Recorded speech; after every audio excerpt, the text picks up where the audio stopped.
Hi guys, it's Tux again, and I'm back with another tutorial series. This is part 2 of my Applied Energistics series, entitled I Can Craft with My Eyes Closed. In this episode, we're going to expand on what I talked about in episode 1, so if you did not watch episode 1, I recommend either watching it, or if you already kind of know your way around the basics of Applied Energistics, I would recommend just skimming it and making sure you're comfortable with the crafting recipes I go over, because we will use several of them in this episode. Let's go ahead and get started teaching our Applied Energistics system to craft for us. As always, I recommend you make a prototype Omni-wrench, very easy with diamonds, gold ingot, and a cyan wool. This is basically all the wrenches in one, and it doesn't have durability, so pretty much it just owns. Just make it. Now, secondly, we're going to need to decide how advanced we are, as far as how much materials you have gathered and things like that.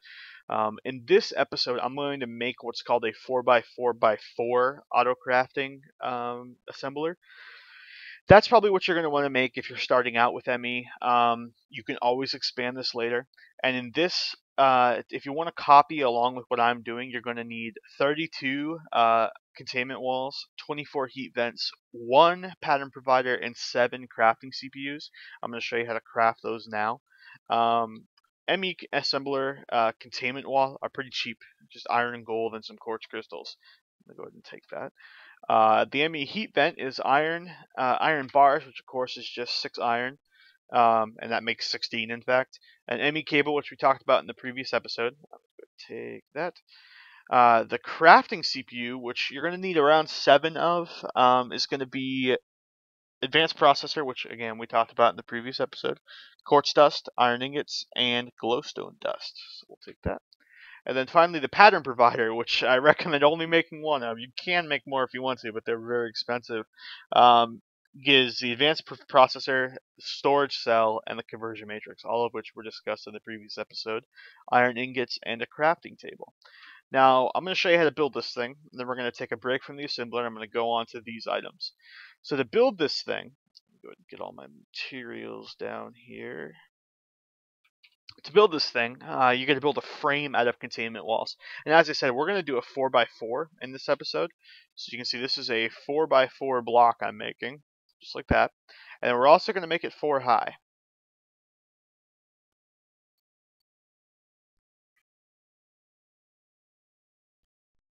Just like that. So we're kind of making a house frame. Now what you do is you fill in the walls with heat vents, just like this.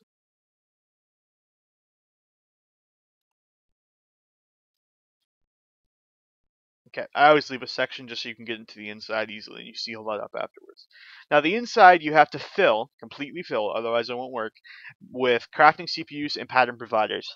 I'll show you what each of them affects a little bit later on, but I would recommend making 1 pattern provider and 7 CPUs. So we'll add 1 of those, and then 1, 2, 3, 4, 5, 6, 7 CPUs. And then go ahead and seal off, and you'll see it transform into a new item. Now, when I click inside this item, I see I have a molecular assembler chamber. Now you can see I have 1 page here. I can't, move to any next or previous pages. That's because I only put 1 pattern provider inside. I guarantee you are not going to fill 1 page for a while. If you do end up filling 1 page, knock out 1 of those CPUs and add another provider, or even make this thing bigger if you want to. Any cube shape or square shape will work. Crafting CPU affects the speed of it crafting. Really, you don't need a ton. I think I have maybe 20 in mine, and that's probably overkill. So that's that stuff. Now, I'm going to move on to the next couple things before, and we'll come back to this a little bit later. The next thing you need to build is an Emmy interface. Please note, if you're playing on my server, you need to have advanced in rank before you can use the Emmy interface. That's because this is kind of an end game item. You really don't need it early on, and it's meant to kind of flow the progression of my server. If you're playing by yourself, go ahead and make this whenever you feel like it. That's made out of a conversion matrix, a cable, some glass, and some iron.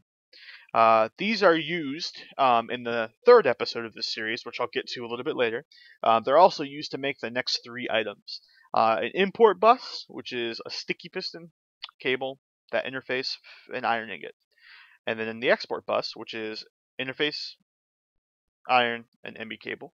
And then finally the storage bus, which is the same thing. This is definitely bugged. Yeah, I'm sorry. It's a regular piston for the export bus. It's a regular piston, interface, cable, and iron. Then the storage bus is this. Finally, you're going to need to make probably 5 or 6 to start off blank patterns, which is quartz, glowstone, glass, and iron ingots. I've gotten 4 of those to get going. I'm going to take these items too, just so I can show you what they do. Okay. Let's start out with these buses and what the heck they do. Okay, so as you can see, I have a chest set up here. If you need to know how to craft a chest, I'm just kidding. I'm not going to show you how to craft a chest. Now, with this system over here, I think I told you in the previous episode that as long as everything is touching the controller in a line, you won't have to use a cable. If you want to extend it out, you'll have to use a cable. So if I extend a cable to this chest, it doesn't connect.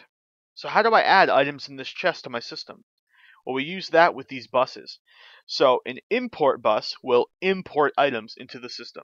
So if I click that there, you can see it's kind of connected to the side of the chest and it's importing into the system. The arrow is pointing in to the system. Now if I right click inside of this import bus, I have a couple of options. Redstone mode makes it so you could turn off this bus with a lever or a redstone torch.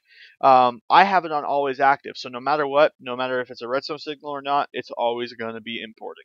If I go to without signal, that means as long as it doesn't receive a redstone signal, it will import. And this is, it'll only import with a redstone signal. So this is useful if you want to, be able to import chests only when you have a lever pulled, things like that. But mostly, you'll just have it on always active.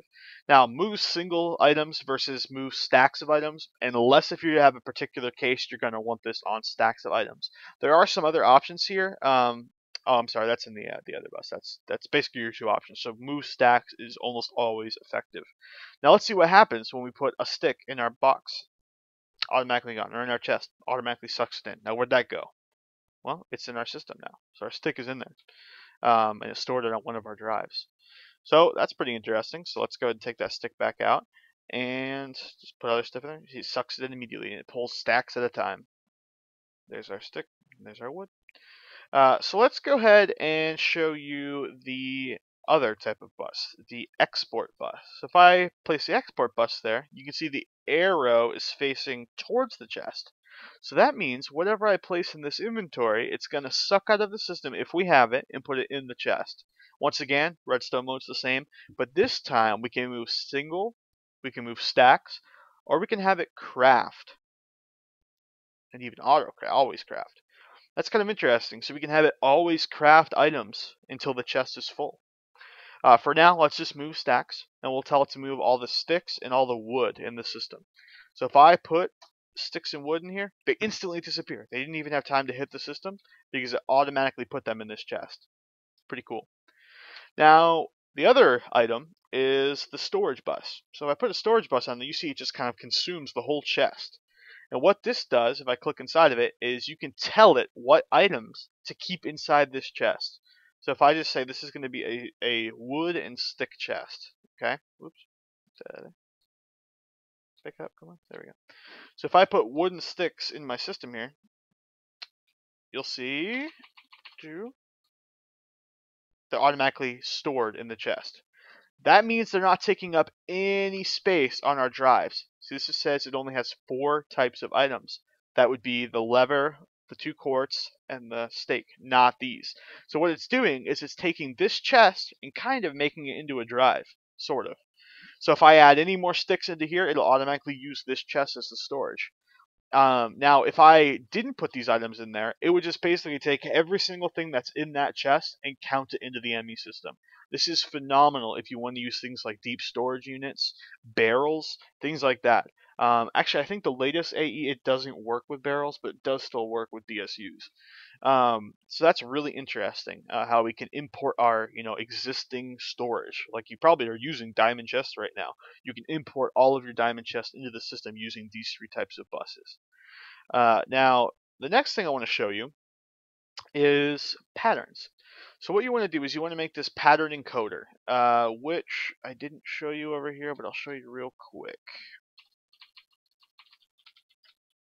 The pattern encoder is made from a crafting table, a conversion matrix, and some iron ingots. Pretty easy to make, except for that matrix is kind of a bitch. So if we come over here to the pattern encoder, we take those blank patterns that we made over there and we stick them over on the side.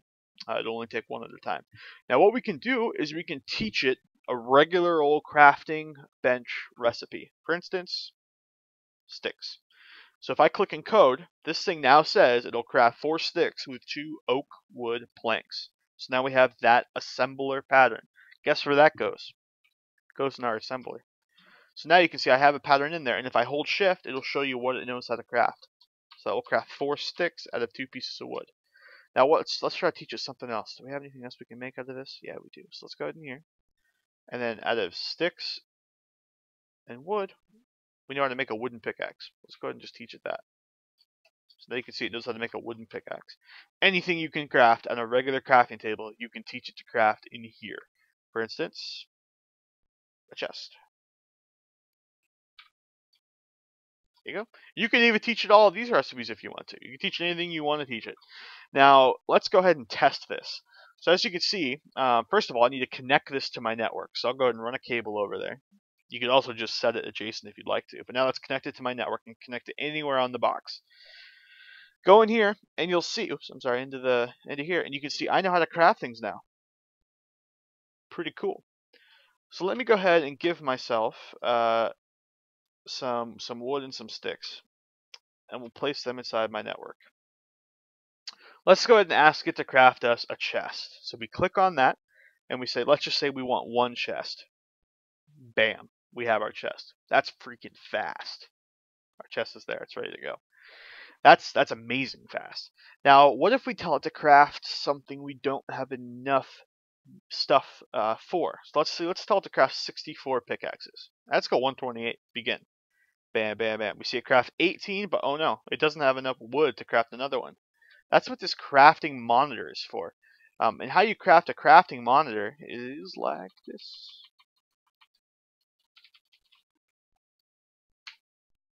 You need a basic processor, a cable, some glass, and some iron ingot. Really, really easy to make.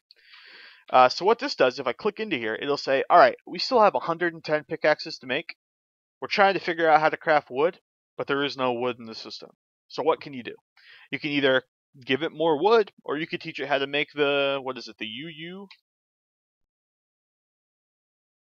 Is the UU pattern for wood? No, it's not. Yeah, so pretty much you'd have to set up an auto tree farm or something like that. So that basically tells you, what is going. Now, we don't want this sitting there and gunking up our system. We don't want to have a list of these things that have all failed. So right here, you can left shift and click to cancel the job. So bam, that's gone. Similarly, we could say, let's craft